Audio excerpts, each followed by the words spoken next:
तो okay buddies, अपना लीचड़ वापस आ चुका है। सो ये आज हम देखने वाले हैं मुस्को टेंसाई के सीजन 2 के पार्ट 2 को, या कह लो सीजन 2 के एपिसोड नंबर 13 को। और ये वीडियो फुल डिटेल में होने वाली है, तो इसका एक भी पार्ट मिस मत करना, क्योंकि ये मुस्को टेंसाई है, तो इसमें मजा तो आएगा ही। एपिसोड की शुरुआत होती है अपने लीचड़ रूडियस से, जो कि यहाँ पर बहुत ज्यादा खुश और शांत है। रोज की तरह अपना रूडियस यहाँ पर रॉक्सी के अंडरवेयर के सामने हाथ जोड़ता है और अपने कामों के लिए आगे बढ़ जाता है। इसके बाद अगले सीन में यहाँ पर रूडियस अपनी क्लास में जाता है एंड क्लास में एंट्री करते ही उसको जेनोवा और जूली गुड मॉर्निंग कहते हैं। रूडियस यहाँ पर बहुत ज्यादा खुश और चार्मिंग दिख रहा है। ये यार लीचड़ तो कहीं से लग भी नहीं रहा। इसकी एनर्जी को देखकर यहाँ पर जेनोवा और जूली भी चौंक जाते हैं। इसके बाद रूडियस आगे बढ़ता है, जहाँ पर उसे लीनिया और पर्सिना गुड मॉर्निंग बॉस कहते हैं। रूडियस लीनिया की बॉडी को देखता है और उसके अंदर का ठरक वापस जाग जाता है, मतलब ये भी लीचड़ है। लीनिया इस चीज को देखकर डर जाती है और वो पर्सिना से कहती है, लगता है बॉस की गर्मी दोबारा जाग गई है। पर्सिना लीनिया को कहती है, हाँ तुम सही कह रही हो, बॉस के चेहरे पे आज एक अलग ही चार्म है। इस पर लीना कहती है, अगर तुम उसकी एक बार बीवी बन गई तो तुम्हें रोज उसका मीट मिलेगा। इसके बाद रूडियस क्लिफ के पास जाता है और वो उससे कहता है, आज मैं कुछ अलग सा दिख रहा हूँ क्या? क्लिफ उससे कहता है, हाँ तुम्हारे चेहरे पे कॉन्फिडेंस साफ दिखाई दे रहा है। इसके बाद रूडियस अपनी पूरी क्लास से कहता है, मुझे आप सभी को कुछ बताना है। रूडियस यहाँ पर अपनी क्लास से कहता है, मैं डिटेल में तो नहीं बता सकता, लेकिन मुझे एक बीमारी थी जो कि अब ठीक हो चुकी है। लीनिया और पर्सिना दोनों रूडियस से पूछती है, अच्छा तो आपको बीमारी थी, इसलिए आपने हमारे साथ कुछ नहीं करा। यहाँ पर जेनोवा और क्लिफ भी रूडियस को कांग्रेचुलेट करते हैं उसकी बीमारी से बाहर निकलने के लिए। रूडियस यहाँ पर मनी मन कहता है, इस यूनिवर्सिटी में आने के 1 साल बाद मेरा ईडी ठीक हो चुका है, जिसमें सिल्फी ने मेरी मदद करी अपनी कीमती चीज देकर। अब वो यहाँ पर दोबारा से एक इंसान की तरफ फील करने लगा है। दूसरी तरफ यहाँ पर लीनिया और पर्सिना का भाई अलग ही चल रहा होता है। लीनिया कहती है, बॉस की एनर्जी तो भाई अलग ही लेवल पर है। इस पर पर्सिना बोलती है, हाँ अगर हम इसके पास रहे तो कहीं हम प्रेग्नेंट ना हो जाए। ये सुनकर रूडियस कहता है, ये क्या अजीबोगरीब बातें कर रही हो तुम, मैं अब एक जेंटलमैन बन चुका हूँ। इसके बाद अगले सीन में रूडियस नाना होशी के पास होता है। रूडियस यहाँ पर नाना होशी से एक रैंडम क्वेश्चन पूछता है। वो उससे पूछता है कि अगर आप एक रैंडम पर्सन को डेट कर रहे हो तो आपको उससे क्या चाहिए? नाना होशी अपना काम कर रही होती है और वो रूडियस की बात पर ध्यान देके कहती है, ये तुम क्या बातें करने लग गए अचानक से? फिलहाल मुझे एक ही चीज चाहिए और वो है अपने घर जाना, और तुम भी इस काम को जरा सीरियसली लो। हमेशा यहाँ पर आके बकवास करते रहते हो। अगर तुम अपनी बकवास बंद करके काम पे ध्यान दोगे तो हम जल्दी से जल्दी प्रोग्रेस करेंगे। रूडियस को यहाँ पर नाना होशी की बातों से कोई भी फर्क नहीं पड़ता और वो दोबारा से उससे क्वेश्चन करता है एंड वो कहता है, तो इसका मतलब आपको कोई एक्सपीरियंस नहीं है रेटिंग का। लेकिन नाना होशी यहाँ पर बताती है कि एक समय था जब वो भी किसी से प्यार करती थी, लेकिन उसकी लड़ाई होगी, जिसके बाद कहानी वहीं पे खत्म। रूडियस यहाँ पर नाना होशी को सॉरी कहता है, लेकिन नाना होशी उससे कहती है, सॉरी वॉरी मत कहो और अपने काम पे ध्यान दो। लेकिन इसके बाद वो कहती है, आप जिससे प्यार करते हो वो आपकी साइड रहे, बस यही चाहिए होता है। अगले सीन में रूडियस बताता है कि वो अब पॉल को हर दिन लेटर लिखने लगा है, क्योंकि अब वो ठीक हो चुका है, इसलिए अब वो अपनी फैमिली को रीयूनाइट करने की सोच रहा है। लेकिन अभी भी उसको एक काम करना है और वो है सिल्फी को अपनी वाइफ बनाना, क्योंकि यहाँ पर सिल्फी ने रूडियस की इतनी ज्यादा हेल्प करी है तो उसको भी कुछ ना कुछ मिलना चाहिए। एंड इसके बाद यहाँ पर रूडियस सोचने लगता है कि आखिर शादी करने के लिए उसे करना क्या चाहिए। अगले सीन में रूडियस अपने दोस्तों के साथ बैठा होता है और वो उनसे पूछता है, ये शादी करने के लिए आखिर करना क्या होगा? क्लिफ यहाँ पर बोलता है, देखा जाए तो तुम्हारे पास सबसे पहले एक घर होना चाहिए। रूडियस कहता है, घर? आखिर घर की क्या जरूरत है? क्लिफ कहता है, क्या कह रहे हो यार, बिल्कुल जरूरत है, बिना घर के आप शादी कर कैसे सकते हो? मतलब क्या गार्डन में ही बजाने लग जाओगे? रूडियस सोचता है, हाँ ये सही तो कह रहा है, जब पॉल ने शादी करी थी तो वो बुएना विलेज चला गया था। आगे क्लिफ रूडियस को और भी ज्यादा ज्ञान देते हुए कहता है, देखो वो बात अलग है कि तुम्हारी वाइफ के पास पहले से ही बहुत ज्यादा बाप का पैसा हो, लेकिन तब भी मेरा ये मानना है कि तुम्हारे पास यार घर वर तो होना चाहिए। अब रूडियस क्लिफ से कहता है, थैंक यू भाई, अब मैं समझ गया, तो सबसे पहले मुझे एक घर बनाना होगा। इसलिए वो अब डिसाइड करता है कि वो कल रियल एस्टेट एजेंसी जाएगा। तभी क्लिफ कहता है, एक सेकंड यार, तुम शादी कर रहे हो क्या? रूडियस कहता है, हाँ सोच रहा हूँ कि कर ही लूं शादी वादी। क्लिफ पूछता है, अच्छा वो किससे? रूडियस कहता है, उसी पर्सन से जिसने मेरी बीमारी को ठीक करा है। इस पर क्लिफ कहता है, अच्छा अगर तुम्हारी जो पार्टनर है वो मिलिस की फॉलोअर हुई तो मुझे बताना, मैं तुम्हें एक इनफॉर्मल सेरेमनी दे सकता हूँ और उसी के साथ बहुत सारी ब्लेसिंग्स भी। इस पर रूडियस क्लिफ को थैंक्स कहता है एंड अगला सीन होता है रूडियस का, जो कि रियल एस्टेट एजेंसी में बैठा हुआ है। यहाँ पर वो बहुत सारे घरों के लेआउट्स को देखता है और उसे समझ नहीं आ रहा कि उसे कौन सा घर लेना चाहिए। रूडियस सोचता है कि सिल्फी जो है वो एरियल की गार्डियन है, यानी देख रेख करने वाली है, इसलिए हो सकता है कि एरियल भी उनके घर में आया जाया करे, और अगर रूडियस ने एक अच्छा घर नहीं खरीदा तो प्रॉब्लम भी हो सकती है। इसके बाद वो सोचता है कि उसे सिल्फी को भी अपने साथ लाना चाहिए था, लेकिन इसके बाद वो सोचता है ऐसी चीजों में कम से कम मुझे खुद के डिसीजन बना लेने चाहिए, इसलिए अब वो एक सस्ता सा लेकिन बड़ा घर ढूंढने लगता है। इसके बाद अगले सीन में रूडियस जेनोवा और क्लिफ के साथ कहीं जा रहा होता है। यहाँ पर ये तीनों घर देखने आए हुए होते हैं।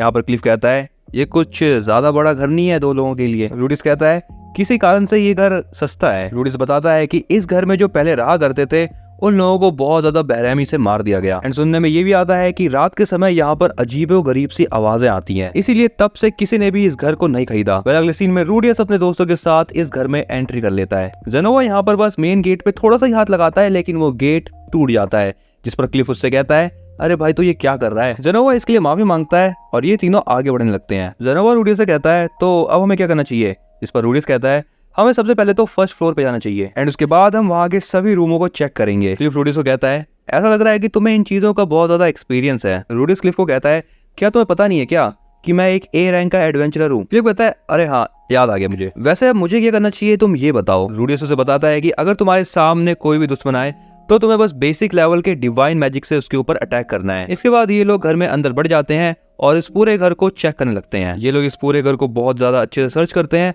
और सर्च करते करते शाम हो जाती है, लेकिन तब भी इन्हें यहाँ पर कुछ भी नहीं मिलता। क्लिफ रूडियस से पूछता है, क्या आज हम यहीं पे रात बिताने वाले हैं क्या। रूडियस कहता है, हाँ, इसीलिए मुझे इस चीज में तुम दोनों का साथ चाहिए। जेनोवा यहाँ पर बताता है कि सूरज तो अब ढलने वाला है। रूडियस यहाँ पर सोच रहा होता है कि वो अजीबोगरीब सी आवाजें रात में ही आती हैं। ये हो सकता है कि इस घर में कोई मॉन्स्टर रहता हो। वैसे देखा जाए तो ये वाला घर सिटी के सेंटर में है, तो हो सकता है कि जो मॉन्स्टर यहाँ पे रहता हो वो ज्यादा पावरफुल ना हो। यहाँ पर जेनोवा को अब जूली की और क्लिफ को लीसा की टेंशन हो रही होती है। इन दोनों को ऐसा देखकर यहाँ पर अब रूडियस को भी सिल्फी की टेंशन होने लग जाती है, लेकिन रूडियस जेनोवा से कहता है, ये सब काम निपटाने के बाद मैं शादी करने वाला हूँ। जेनोवा भी कहता है, हाँ बिल्कुल, ये सब चीज निपटा के हम एक बहुत बड़ी सी सेलिब्रेशन करेंगे। क्लिफ कहता है, अरे जरा रुको, मुझे और लीसा को इनवाइट करना मत भूल जाना। रूडियस कहता है, तुम मजाक कर रहे हो क्या, हम बिल्कुल तुम्हें इनवाइट करेंगे। अगले सीन में यहाँ पर रात हो जाती है और ये तीनों उसी जगह पर रुके हुए हैं। रूडियस और जेनोवा यहाँ पर सो रहे होते हैं, लेकिन क्लिफ को तभी यहाँ पर बहुत ज्यादा अजीब सी आवाज आती है। ये आवाज सुन के क्लिफ की यहाँ पर फट जाती है और वो रूडियस को जगाने लगता है। रूडियस यहाँ पर उठ जाता है और वो क्लिफ को कहता है कि जेनोवा को भी उठा देना। अब यहाँ पर ये तीनों गेट के पास जाते हैं और देखने लगते हैं कि आखिर चल क्या रहा है। रूडियस यहाँ पर कहता है, मुझे यहाँ पर कोई दिख तो नहीं रहा, इसीलिए ये लोग आगे बढ़ जाते हैं दूसरी जगहों पे सर्च करने के लिए। पूरे घर को सर्च करने के बाद अब ये लोग जाते हैं बेसमेंट में, लेकिन इन लोगों को बेसमेंट में भी कोई नहीं दिखता। इसलिए अब रूडियस अपने दोस्तों के साथ वापस आने लगता है, लेकिन वो सोचता है कि हो सकता है जो हमारा दुश्मन है वो हमारे सोने का इंतजार कर रहा हो। अब ये लोग अपने रूम में वापस आ जाते हैं, लेकिन रूडियस यहाँ पर देखता है कि छत पर कुछ तो अजीब सा है। तभी यहाँ पर बाहर एक अजीब सा प्राणी निकल के आता है, जिसे देखकर रूडियस की भुंड फट जाती है और वो यहाँ पर बहुत तेज चिल्लाता है, लेकिन चिल्लाते चिल्लाते वो अपना मैजिक भी यूज करता है। ये स्टोन की बुलेट्स होती हैं, लेकिन इस चीज से उस प्राणी को कोई भी फर्क नहीं पड़ता। रूडियस यहाँ पर अपनी डीमन आई का यूज करके उस प्राणी की अगली मूवमेंट का वेट करता है, लेकिन तभी यहाँ पर रूडियस को बचाने के लिए उसके सामने जेनोवा आ जाता है। ये प्राणी जेनोवा के ऊपर अटैक करने लगता है। रूडियस जेनोवा से कहता है, जरा संभल कर। इस पर जेनोवा कहता है, आप चिंता मत करिए मास्टर, मैं एक ब्लेस्ड चाइल्ड हूँ, इसलिए मुझे ऐसी आलतू फालतू चीजों से कोई फर्क नहीं पड़ता। तभी यहाँ पर क्लिफ आता है और एक बहुत लंबा चौड़ा सा स्पेल बोलता है एंड उस प्राणी को एक्सरसाइज करने की कोशिश करता है, लेकिन उसे पता चलता है कि उसको कोई फर्क नहीं पड़ा। रूडियस जेनोवा से कहता है, जेनोवा सामने से हटो, अब मैं अटैक करता हूँ। लेकिन जेनोवा रूडियस से कहता है, आप कुछ मत करिए मास्टर, मैं सब कुछ संभाल लूंगा। जेनोवा यहाँ पर उस प्राणी को बहुत देर तक अपने हाथों से पकड़ के रखता है, जिस पर वो प्राणी हलचल बंद कर देता है और इस चीज को देखकर रूडियस भी चौंक जाता है। जेनोवा के भी यहाँ पर कपड़े फट जाते हैं, लेकिन उसके बाद वो रूडियस को कहता है, अब हमको अपने कमरे में जाना चाहिए। यहाँ पर कमरे में जाके ये लोग देखते हैं कि क्लिफ की तो इस हादसे के बाद बिल्कुल ही हालत खराब हो गई है। क्लिफ रूडियस को कहता है, ऐसी बात नहीं है कि मैं वहां से भाग गया, मुझे लगा कि मैं तुम्हारे बीच में आ रहा हूँ, इसलिए मैं वहां से हट गया। रूडियस कहता है, तुम चिंता मत करो, तुमने बहुत अच्छा करा। रूडियस यहाँ पर मनी मन सोचता है, इसको मैं क्या ही बोलूं, मैं तो खुद फट गई थी। पीछे यहाँ पर जेनोवा भी उस प्राणी को लेकर आता है। रूडियस जेनोवा को थैंक्स कहता है, लेकिन इसी के साथ वो ये भी कहता है कि तुम डीमन लॉर्ड की तरह इमोर्टल नहीं हो। यहाँ पर जेनोवा कहता है, ये चीज देखिए। इनको यहाँ पे पता चलता है कि ये जो प्राणी है वो एक्चुअली में एक प्राणी नहीं है, वो एक डॉल है, या कह सकते हैं कि एक पपेट है। जेनोवा इस डॉल को देखकर बहुत ज्यादा खुश है, क्योंकि उसको डॉल्स बहुत ज्यादा पसंद है। रूडियस मनी मन सोचता है, आखिर ये कैसी डॉल है जो अपने आप ही मूव कर रही थी। इसके बाद रूडियस जेनोवा के पास जाके कहता है, तुम तो बड़े कमाल के हो, तुम डॉल्स को बड़े आराम से पहचान जाते हो। रूडियस यहाँ पर मनी मन सोचता है कि अगर एक बार हमें पता चल जाए कि ये डॉल काम कैसे करती है तो हम भी इस डॉल को बना सकते हैं। रूडियस जेनोवा से कहता है, अब हमें क्या करना चाहिए, मुझे तो कुछ समझ ही नहीं आ रहा। एंड पता नहीं क्यों यहाँ पर ये दोनों एक डॉल को देखकर पगला रहे हैं। क्लिफ इन दोनों से कहता है, अगर तुम दोनों का हो गया हो तो हम यहाँ से निकले, ये सब फालतू बातें करने का समय नहीं है। ये बात सुनकर जेनोवा बहुत ज्यादा गुस्सा हो जाता है और वो क्लिफ से कहता है, क्या मतलब कि ये सब बकवास है, तुम्हें दिखाई नहीं देता कि ये एक मूविंग डॉल है और ये कितनी कमाल की चीज है। रूडियस जेनोवा से कहता है, जेनोवा उसको छोड़ दो। रूडियस उसे कहता है, शायद क्लिफ सही कह रहा है, हो सकता है कि ये वही अजीब चीज हो जिसे हम ढूंढ रहे थे। रूडियस जेनोवा से कहता है, हो सकता है कि यहाँ पर और भी ऐसी अजीबोगरीब चीजें हों। इसके बाद अगले सीन में रूडियस एक हिडन रूम का पता लगा लेता है और वो जेनोवा को उस रूम को खोलने के लिए कहता है। यहाँ पर ये लोग एक चीज को देखते हैं। रूडियस क्लिफ से कहता है, क्या तुम इसके बारे में कुछ जानते हो? क्लिफ बोलता है, नहीं ये चीज तो मैं पहली बार ही देख रहा हूँ। इसके बाद यहाँ पर रूडियस एक किताब को उठाता है और उस किताब के अंदर डॉल्स बनाने के सारे इंस्ट्रक्शन लिखे होते हैं। रूडियस बताता है कि शायद हो सकता है कि इस रूम का ऑनर डॉल्स के ऊपर रिसर्च कर रहा हो और हो सकता है कि ये डॉल्स जो है यहाँ की रक्षा कर रही हो और जो इस घर के पुराने ऑनर्स थे हो सकता है कि उनको इन डॉल्स नहीं मारा हो। और इस किताब को देखकर ऐसा लग रहा है कि जिसने ये डॉल्स बनाई है वो एक्सीडेंट से मरा हो। रूडियस जेनोवा और क्लिफ से कहता है अच्छी बात यह है कि यहाँ पर सिर्फ एक ही डॉल थी। इसके बाद अगले सीन में सुबह हो जाती है।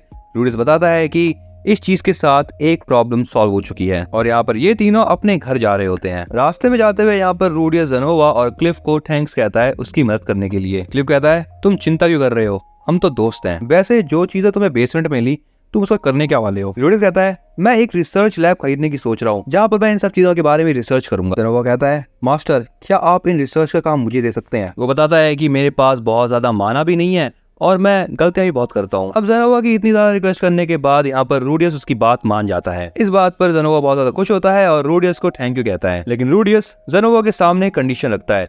वो उससे कहता है कि तुम्हें इस काम को बहुत ज्यादा सीक्रेट तरीके से करना होगा। रूडियस भी यहाँ पर अब बहुत ज्यादा खुश है क्योंकि उसको उसका ड्रीम होम मिल चुका है। अगले दिन में यहाँ पर रूडियस और सिल्फी एक साथ घूम रहे होते हैं। रूडियस यहाँ पर सिल्फी को कुछ दिखाने के लिए ले जा रहा होता है और यहाँ पर सिल्फी भी बहुत ज्यादा एक्साइटेड है उस चीज को देखने के लिए। एंड हमें पता चलता है कि यहाँ पर रूडियस सिल्फी को वही घर दिखाने लाया होता है जहाँ पे वो पिछली बार था। लेकिन यहाँ पर रूडियस इस घर को रेनोवेट करवा चुका है और ये घर देखने में बहुत ज्यादा सुंदर लग रहा है। रूडियस सिल्फी से कहता है मैंने इस घर को सेम उसी कलर में पेंट करा है जिस कलर में तुम्हारे बाल हुआ करते थे। यहाँ पर ये चीज देखकर सिल्फी भी बहुत ज्यादा खुश हो रही होती है। इसके बाद रूडियस सिल्फी को घर के अंदर ले जाता है और घर का पूरा इंटीरियर दिखाता है। सिल्फी को भी वो घर बहुत ज्यादा पसंद आता है और यहाँ पर ये दोनों बहुत ज्यादा अच्छा टाइम स्पेंड करते हैं। इसके बाद वो सिल्फी को बेडरूम में ले जाता है। सिल्फी यहाँ पर बेड को देखकर कहती है ये बेड इतना बड़ा क्यों है। रूडियस कहता है ये तो बहुत ज्यादा ऑब्वियस है सिल्फी, तुम समझ जाओ। रूडियस सिल्फी से कहता है देखो मैं तुम्हें शादी के लिए पूछा तो था लेकिन मुझे पता नहीं कि इसके लिए करना क्या होगा। मैंने ये घर तो खरीद लिया है लेकिन अभी भी बहुत सारी प्लानिंग करनी होगी हमें फ्यूचर के लिए। सिल्फी रूडियस से कहती है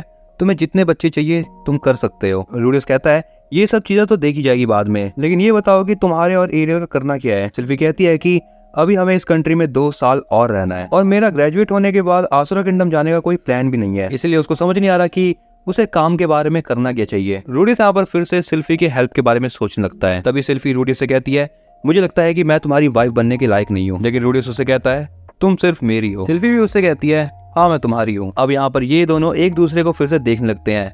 रूडियस यहाँ पर फिर से उससे कहता है प्लीज मुझसे शादी कर लो, जिस पे फिर से एक और बार सिल्फी रेडी हो जाती है। लेकिन सिल्फी रूडियस से एक और चीज कहती है तुम अचानक से गायब मत हो जाना। रूडियस कहता है जैसा तुम कहो। एंड यहाँ पर एंड में ये लोग बुच्ची बुच्ची करते हैं और इसी के साथ बड़ी ये वाला एपिसोड होता है यहाँ पर एंड। तुम्हें ये वीडियो कैसी लगी तुम इसके बारे में मुझे कमेंट बताना। इस वीडियो को लाइक कर दो और अगर तुम्हें इसके आने वाले एपिसोड्स को देखना है तो उसके लिए फटाफट से इस चैनल को सब्सक्राइब कर लो।